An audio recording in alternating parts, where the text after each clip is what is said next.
Sim. Eu aqui tá no lugar de um passeio a nos zona, assim. Vamos, é para nós, vamos que situação está na zona. Sim, não tem problema, Não tem problema, não? Vamos de... Diga rapara, não? As meninas de hoje em dia, que crestura, não? Não! Eu vou me dizer, não.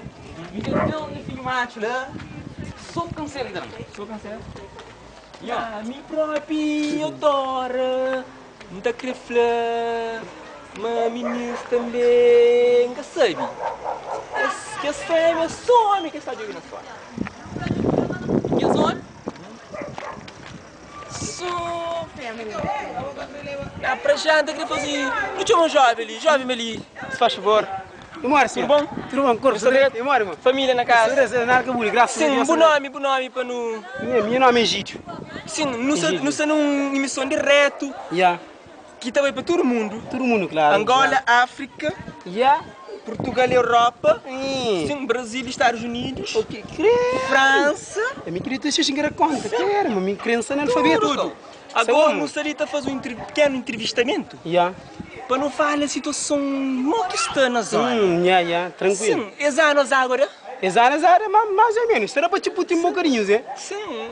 Será para te pôr um bocadinho? Sim, agora dá para comer? Dá para comer sim. Mas nhonho? Dá para comer, dá para... Não, me vai sim. Nhonho sala? Dá para... Claro, mo. Me tem que estar para sementeiro, mo. Sim, aquele é colega, aquele... Colega, mo que é esse nome? Nhubian. Nicolau. Não, Nicolau, Nhubian.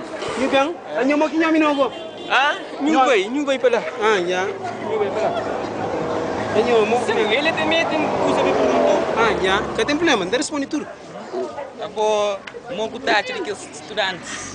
Está a subir ali. Bom, tá, tinha uma escola que já tem também que é por isso, que só comi papo com leite que tereu, que e que também, tá só papo com leite de anca, se moa, que me mata para pegar na casa. Eu vou pulir, amigo. E que cada resultado, hein? Cada resultado? Não. E que tem muito meta escola também que escrevimento, que E que é bravo? e que também, também tá escola, depois de para cortar três de homem, sou prima, que as coisas que se me que esse tempo que nós era jovem, que Ok. Nhupingo, né? Nhupingo, muito obrigado pela entrevista. Muito obrigado. E da família na casa. Já, ok, foi um prazer com o show. Sim, obrigado. Obrigado, foi um prazer com o show também. Continua nos caminhada. Obrigado. Muito obrigado. Já, ok, tchau. Sim. Boa viagem.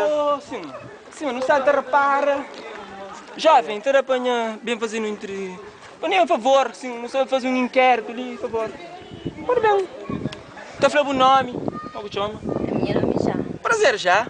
Prazer. Nhubei. Nhubian.